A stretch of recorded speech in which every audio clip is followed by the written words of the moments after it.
ராணிப்பேட்டை மாவட்டம் ஆற்காடு அருகே உள்ள சுங்கசாவடியில் வாழுப்பட பாணியில் ருசிகர சம்பவம் ஒன்று அரங்கேறியிருக்கிறது. அதனை முதலில் பார்க்கலாம்.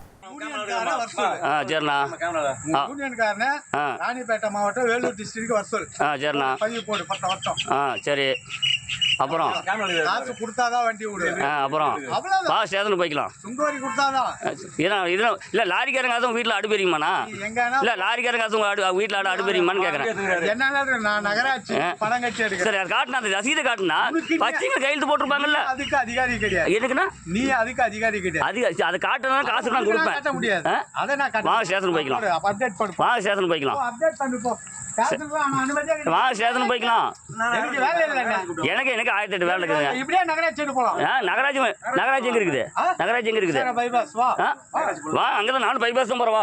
வண்டி திருப்பி அங்கெல்லாம் கிடையாது. எந்த பைபாஸ்? எது பைபாஸ்? நீ போய் அங்க போய் டயர் கழட்டிக்கிட்ட லாரியில இருந்து உங்களால கூட்டிட்டு போய் பதிவு பண்றல நகராட்சி. இல்ல நீ டயர். இது தொடர்பான முழு விவரங்களோடு இணைகிறார் நமது செய்தியாளர் சதீஷ். வணக்கம் சதீஷ், என்ன வாக்குவாதமானது அங்கு நடைபெற்று வருகிறது? முழு விவரங்கள்.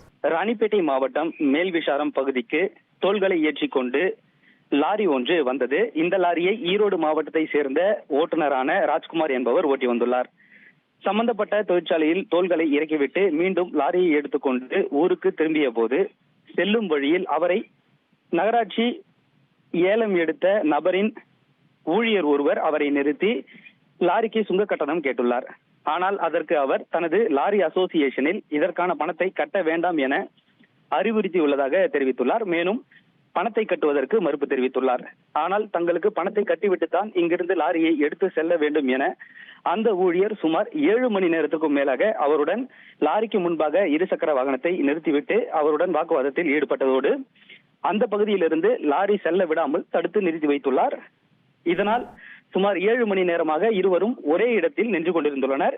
தற்போது இது தொடர்பான காட்சிகள் சமூக வலைதளங்களில் வெளியாகி பரபரப்பை ஏற்படுத்தியுள்ளது. இது தொடர்பாக தற்போது ஆற்காடு நகர போலீசார் விசாரணை மேற்கொண்டு வருகின்றனர். உங்கள் விவரங்களுக்கு நன்றி சதீஷ்.